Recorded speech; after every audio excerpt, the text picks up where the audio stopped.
Howdy, Hey, man. howdy. Good morning. It's been a minute. Yeah. How you um, doing? doing fantastic. How about y'all? Doing well. Doing well. Looking forward to seeing what you are preparing for us. You're going to teach us how to analyze malware today? Yeah. Yeah. First of all, it's an honor to be interacting with John Hammond and Anthony Bendis, to forgive me such an Thank you. opportunity here. You know, this is this was sort of like my bread and butter, kind of starting wise. I think if we look at through the content that I especially well, actually, let's easier we pull it up here. But, let's do Do a quick this. little screen share check, yeah? Yeah. All Can anyone right. see it? Just want to double check. Yeah. So if this kind of details my journey, but point being, when I started taking a look at malware, I think almost a year ago. Right. I almost kind of gave up on it because I was looking at ransomware. Not fun. Um, Good but story to start, yeah. but you know, it so happened that a cyber company had a malware position, so an analysis position that opened up, especially for an internship, and so that's kind of where I got my journey. And then as soon as I was looking at the books by it was one of the books by Kyle, um, but PMAT at TCM, I started getting really addicted, and also through the mentorship of several of my mentors that have provided me lots of guidance. So really, I walked you through how to install your virtual machine, because either way you need to have it. You don't have to go through this entire installation. If you already have like a previous version of Windows 10, is a pretty good example, and have those Flare VM scripts installed, and also disabling Windows Defender. This is probably the most painful thing that I had to do, just because Windows security, well, Microsoft intentionally creates a bunch of layers, so you won't be able to disable Defender. But for us people who are just doing it to analyze malware, we're kind of okay on that. We're going to And so, pop off for you, Matt. Sorry to interrupt you real quick. Looks yeah, awesome, man. Thank you for preparing this. We want to give you the stage and space, so go at it, man. We're going to hop yeah. off and let you go. And now I'm gonna switch screens real quick here. Where how do let's replace this. And then we'll just go. I'm just gonna show the entire screen here. All right, so everyone can see. So now I have preloaded. I built out my Windows virtual machine by myself through as I was building out the course. I was also building out my Windows virtual machine as well. So one being, I have the tools installed, so Kappa, Quantum Strand. Quantum Strand you don't necessarily need. It's just there. You're looking to pull some strings. But in my case, I'll use a tool that is well known, or at least has been talked about by Anna Pham, who currently works as a hunt and response analyst for Huntress, if I'm not mistaken. But but yeah, I'm just gonna run through my process on how I do it. Now, first off, now I have Malcat installed, so I'm gonna go into the bin here. This is the professional version, so it's the full version that I have. If you're in the US, it'll cost you around $67 for 5 licenses, which is pretty good. And considering it's all in one functionality, it's excellent and one of my favorite tools. Except this, yeah. So then I've already taken a look at the malware sample here, but I've already extracted it. Um, and just for reference, if for those of you who are looking for malware samples, look at Malware Bazaar. I pull a lot of my samples through there. So, anyways, now when we throw the file in with Malcat, right? There's a couple of things that I'm looking at. Number one is the SHA-256. If you're doing any, you don't really have to do any kind of analysis on samples. If you have the file hash, and in most cases, we'll just copy here, and then we'll just throw it in the virus total.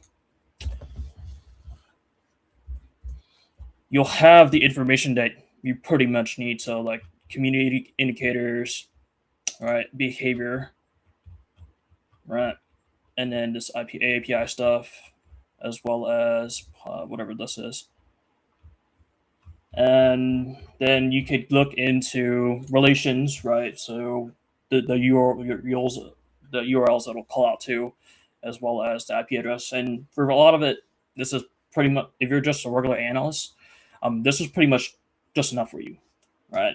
You could tell your organization, hey, block this IP or block this domain and get rid of the file, right? But in any case, we are doing malware analysis, so we want to figure out, we want to find out what are some crazy things about this. So file name, as well as file version and then its original file name. This is pretty important. Well, not as. And as also, the other thing with Malcat is that it has rules that it'll fire off using Yara. So already,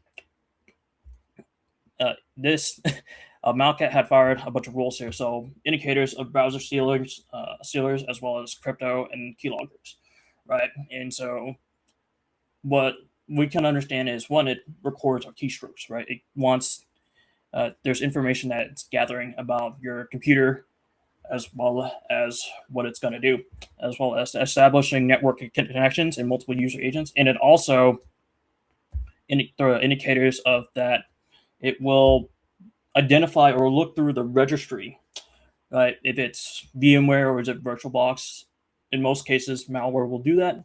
The intention is just so you don't they don't allow analysts to look at the full scale or capability of what it can do or what it's going to do. Also hunt for antivirus as well as PowerShell scripts. So there is going to be some PowerShell scripts going on, as well as persistence mechanisms and lateral movement here. So with that, now what I'm going to be looking at here is I'm going to look at the strings to see what Malcat was it found when it was firing off those rules. And already we saw it here. So indicators, all right, software, Microsoft Windows current version run.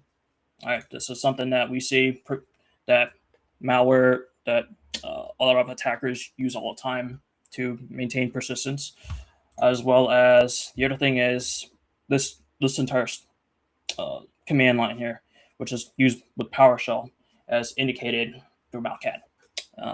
Also, there's a couple of indicators here. Let me just run this real quick. Also, gathering information about what's happening on the endpoint, so like gathering network connections as well, commands, and just overall bunch of stuff.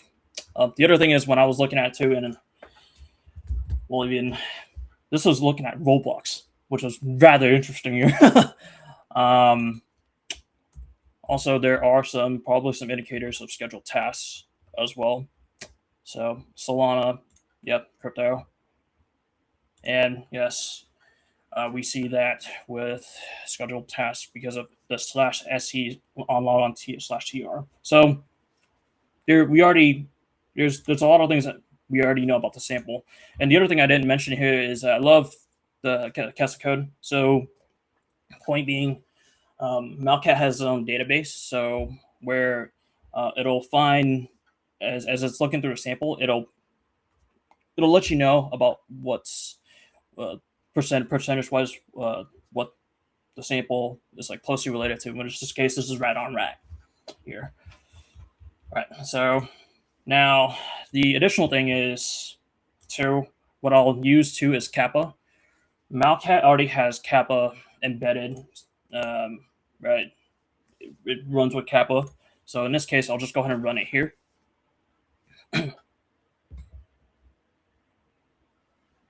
Just give it a couple moments here. Sometimes this thing can break, but you know, in live demonstrations, we don't really know what can happen.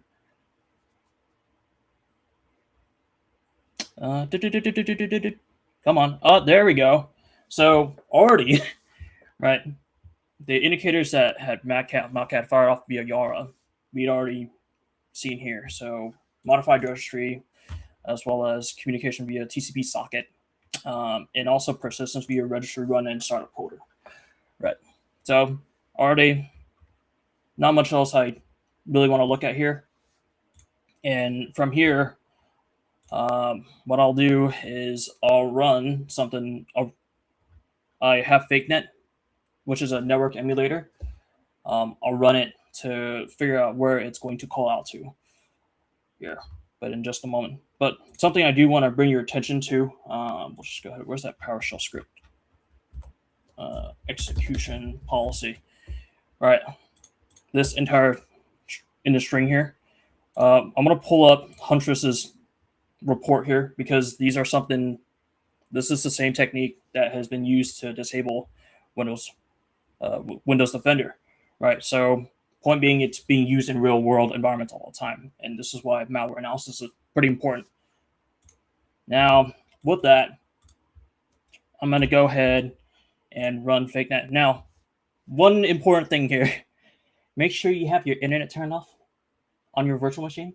And one way I'll do this too is that I'll look for, let's just say, pictures of cute dogs, right?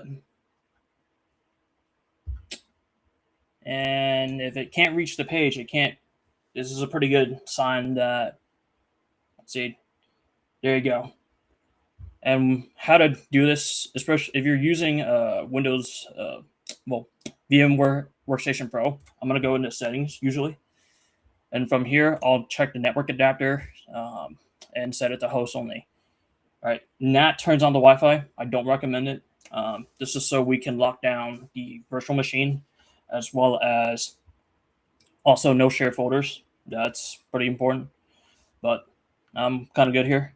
So from here, what I'll do is I have, where is my FakeNet? Well, there it is. So FakeNet is a network emulator, right? The entire point is to emulate network traffic. And because I have Wireshark installed, right, it'll, as soon as I run this malware sample, it'll save it to a PCAP file that I can then look at. Right, so we're going to run it here.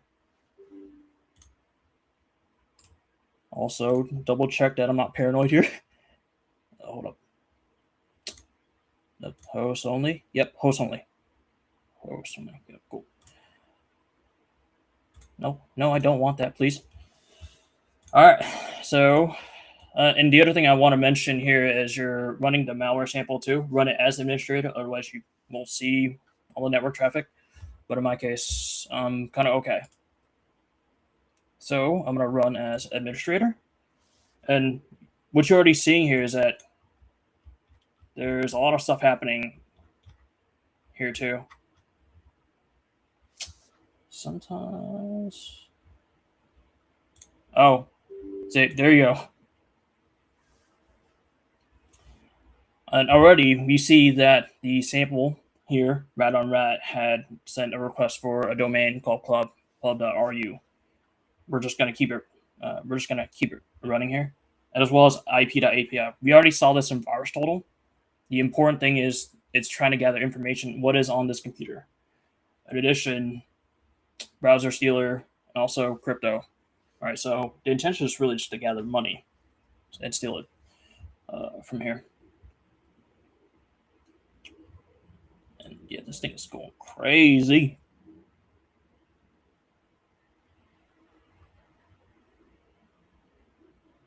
All right, so I'm already kind of done with this. No need. After it failed to get TCP table.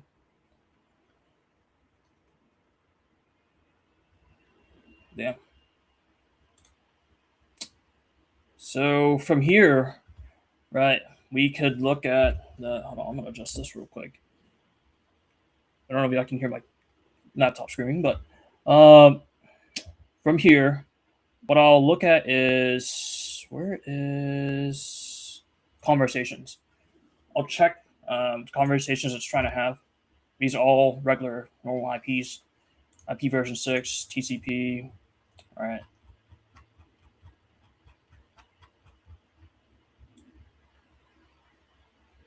Nothing is of really importance to me, so then from here I'll check their DNS. Now, what we already saw via DNS here is that it was sending requests to a domain called pub.ru, right? So I'm gonna look for the I'm also gonna look for any additional domains that it ran, which in this case, no. So here, I'm gonna go into Central Ops. Right, this is a really good tool. Pub.ru. and you can see that it was trying to connect to cloud. It was trying to connect to this IP address, which we saw through VirusTotal here, as well as the domain that it flag. So, yeah. If again you're in a SOC environment, you probably need to disable a connection or at least do an IP block here. And the other thing is, I was going to show. Actually, oh no, I didn't pull it up today. It's okay. You could also do it via a sandbox. You can also do analysis via a sandbox as well. So triage is another great sandbox tool. I don't think I mentioned it. Nah, I don't think I'm going to show that. But yeah, now after I'm all done with the analysis here.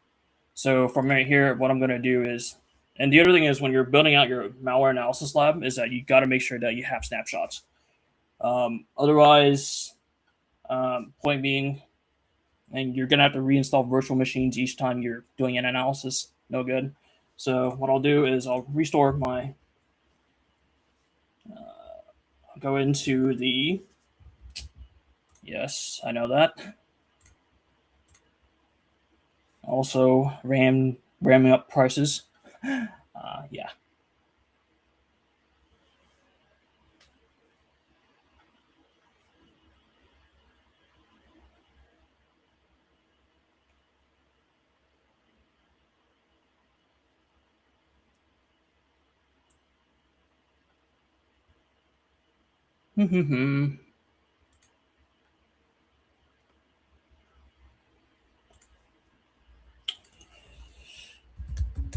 And just like that, let's go ahead and wait here.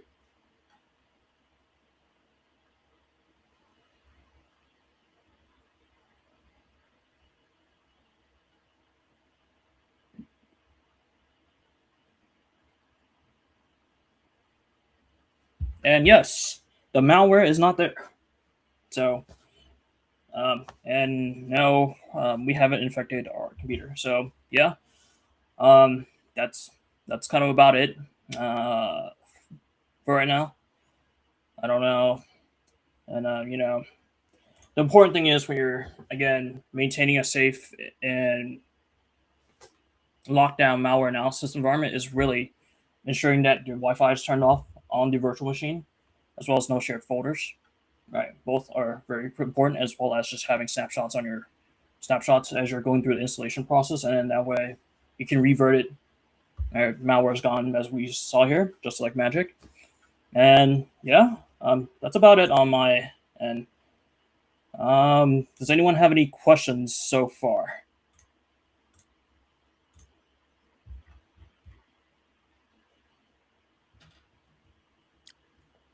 Hey, excellent job there, Matt. That was awesome.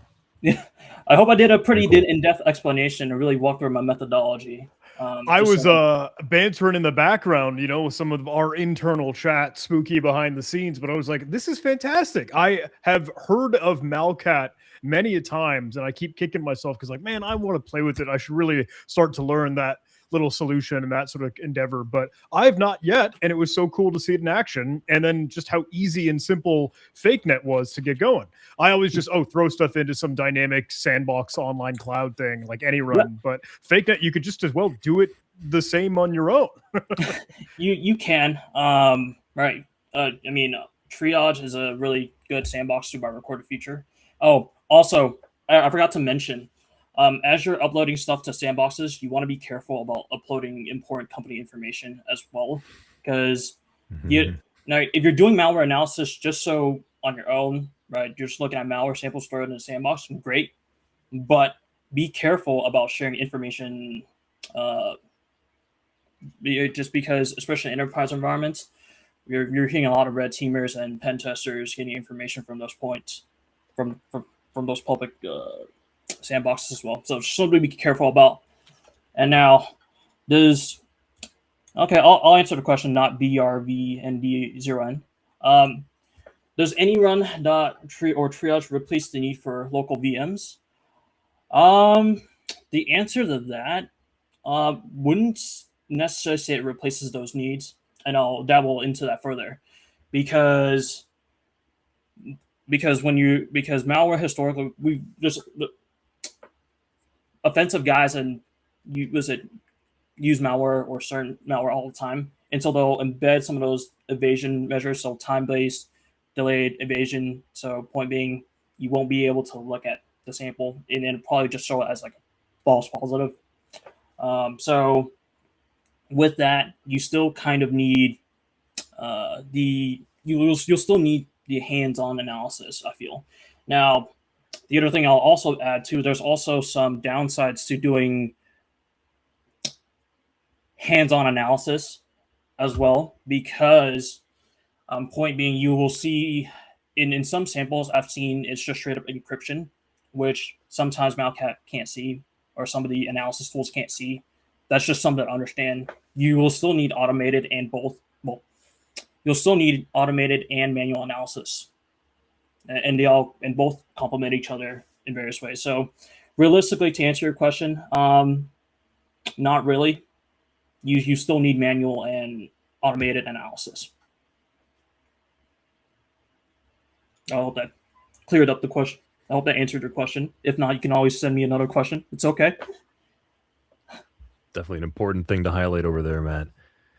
Did we have any other things going on in chat too, question wise? Yeah, Q&A time. Not a question. Okay, I was helping Foster in case there were any others that popped up.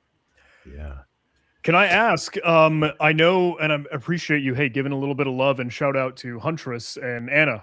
Russian Panda is her handle online, right? Is that one of those, I don't know, threat intel or like malware analysis resources that you tend to dig into, or are there a whole lot of others? Are you tracking any other different locations that already give you a sweet write up or now? Yeah. Okay. Heck yeah. So this was another one by. This is written by a threat researcher from that's currently at CrowdStrike, Dylan Barker. It's slightly old, but some of the foundational techniques written there are still kind of the same. Hold on, let me pull the book real quick just so I don't forget here. Kyle. So evasive malware, a field guide to. Let me post the. Is there any way I can post that in the chat? Hold on. Or I don't think you can, but yeah, put in the back chat. We will drop it for you. Yeah. So evasive malware, a field guide or to detecting and analyzing and defeating advanced threats by Kyle, who's a well-known reverse engineer as well. So so that was where I found out about Kappa and some of the other tools in Kun Kappa. Also, the course on TCM. It was Matt Keeley's PMAT. Now, another great resource. Other tool. I don't just use Huntress. I also look at CrowdStrike. I've also looked at Palo Alto Unit 42's reports, right? Because realistically, when you have organizations sharing these reports and analysis, it benefits cyber as a whole, right? We get to everyone benefits as security professionals. I think when we're trying to just zone in on just one company alone, we're kind of just pigeonholing ourselves. Not my philosophy. I learn from everybody. Nice. Yeah, like that. That's definitely one up for a lot of debate online. I know people like to share their opinions, right? How much do we share? How much do we not share? It's an interesting area. That's it is. Forward. I mean, the other thing is you also don't want to break confidential rules. Right. Yeah. So, I mean, foundationally, I'm gonna get to your question in just a moment. Okay. That's all. Dang, I forgot what but again, we can't break any like confidentiality just because if you look at any like SOC principles, right? What are the foundational principles of SOC? It's confidentiality, integrity, and availability, right? Confidential being one of them. You break that, these things go bye-bye. So now to answer your question, right? Malcat is useful for static analysis, right? That's what it's designed for, I feel. Detect It Easy. I've used Detect It Easy before. Gidra, not my favorite. I'm sorry.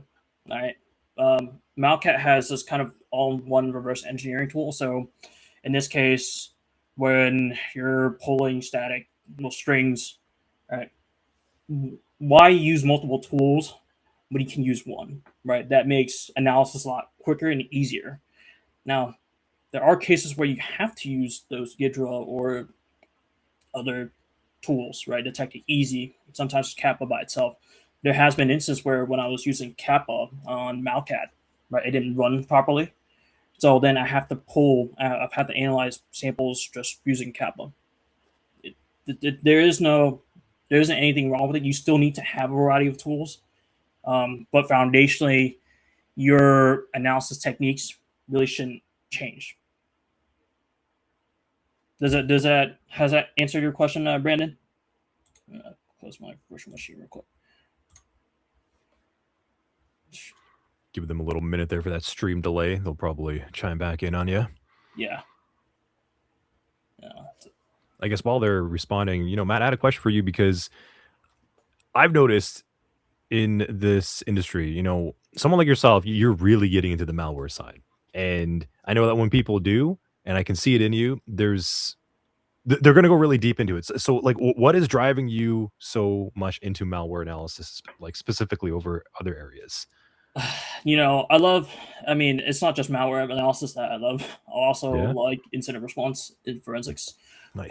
Both are three main areas. I think they all support each other in various ways. Now, it was interesting because when I was looking at a quasar rat sample, I had no idea even that rat was used by the nation state, right? And so it just naturally developed. I naturally developed a curiosity for and it's just the kind of sense of like what are these offensive guys doing right now, and what can we do to stop and kind of track them down? What information do we need? It does kind of play into the kind of the threat intel side as well, but I think all very much so complement each other, right? I think malware analysis is just like one section of cybersecurity. All right, even if you look at dabble into forensics, right?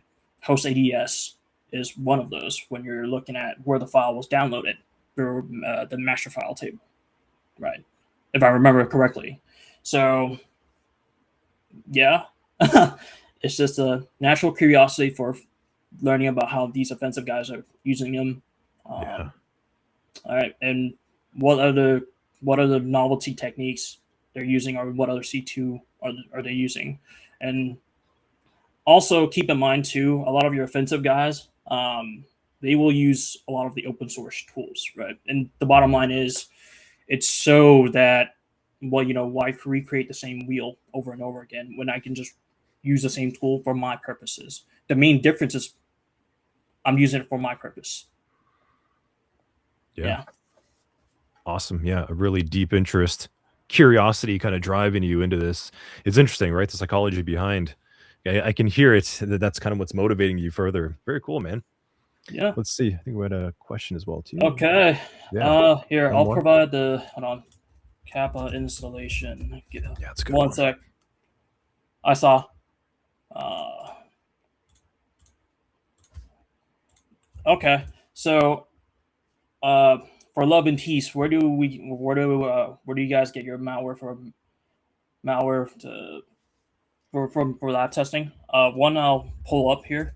Actually, I'll just send it in the chat. Is Malware Bazaar. One of my favorite tools. One of my favorite places to get malware samples. You can also look at VX Underground as well. But I'm also going to send in a trend box that I recommend people kind of look at too. Triage.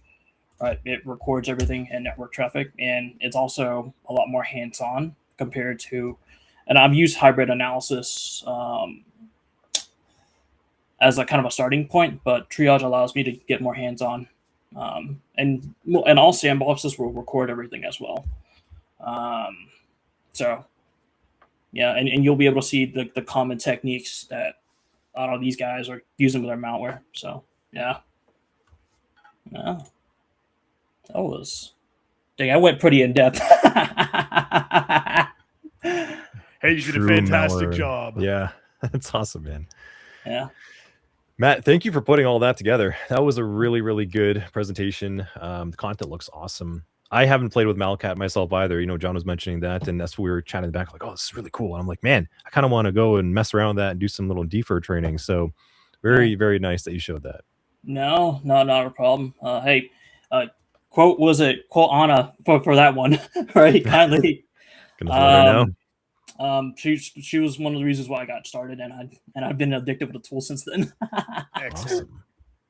Little shout out there. Nice, yeah.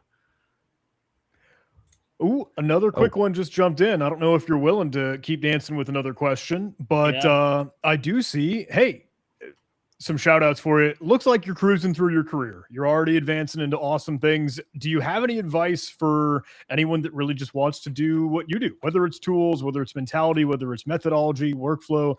We're grateful for anything you got. So I'm advanced. I think anytime that you're advancing in your career, it's all due to curiosity. Right. I think you gotta have a lot of curiosity for things that you do. Listen, right? Let's just leave cybersecurity out of the question. I would be doing the same with martial arts. All right. I would be doing the same with reading self-help books and psychology. Right. I think, the baseline is curiosity, and it also develops passion for what you read and what you want to do. I think that's important. And the other thing is, I'll also add on to this too, is if you have a curiosity for something, right? Well, we'll just say, in this case, we'll just use malware. Look and hunt for and network with people that have done malware analysis. That's important too. Or let's just say SOC, right? Hunt and find the people that hunt and network with people that are doing SOC or doing defer, threat intel, because they'll be able to give you a lot more guidance. And now I've been around the cyber community for a little over 2 years, and the cyber community is generally very helpful. They've provided a lot to me as an individual, and I intend to give back. And I've also been doing that through the Ginger Hacker Initiative. I'm pretty sure John is familiar with that. I also spoke to you on the chats when you were doing on the live stream too. So, and also in various communities. So, okay. And question from Forensics with Matt. Have you studied Linux, Unix viruses, and malware? If so, what kinds have you studied? So Linux and Unix malware I haven't looked into quite recently, but I was looking at a ransomware sample through Unix and Linux, identity via triage. That's about it. I haven't looked into RAT or Linux. It's also, I don't believe those are quite as common, although a lot of the offensive guys are using Linux and Unix malwares as well, macOS malware a lot more recently. So, yeah, that's at the moment. I'll dabble into like sometime later, but right now it's just ransomware was just one of the malware samples I looked at. Yeah. Cool. Hope that answered the question over there. Yeah, definitely. Is Malcat? Here's a good question. Yeah. Yeah. Is Malcat? Yes, it is free. Good for starters. The light version is. Hold on. Let me just pull Let me get the. Lots of questions around malware analysis. I had a feeling. Yeah, people like seeing this stuff. So. Yeah. Thank you, Matt. So you're doing well. If you go through if you look, I sent the link about Malcat inside the chat. The light version does plenty. I did cover it in the. I did cover it in the course. So, but yeah, it'll do pretty much everything what the full version does. Just you won't have access to the code database. Okay. But yeah, All right. So, how hard was it to get an internship? Great question. So, for a lot of you, I do intern at a managed detection and response company. That's confidential, just because I don't want people coming after me right now. Um, but the internship process is very brutal. I will say because, and the thing is, if you started networking the heck out, right, you'll have a lot more opportunities and mentors. I feel. I think people that are trying to move into it, and this is just it doesn't just go with cyber. You're looking at tech, you look at healthcare, right? They're all very difficult fields to break into. So, point being, if you really and yes, I did get paid. I am getting paid for my internship, so paid internships are cool. So and so if you're really looking for opportunities, you really have to network yourself. I mean, it's not just for internships too; it's also any cyber role or any role that you want to go into, right? Because because without networking, you don't have those opportunities. But the other thing I'll also add is this: make sure you add value to people, right? Adding value to people is critical, right? They will never remember you if you don't add any value to them. So just remember that. I think, and I'll even say I'll even say as I was on a committee for IntelliCon, so that happened earlier this year.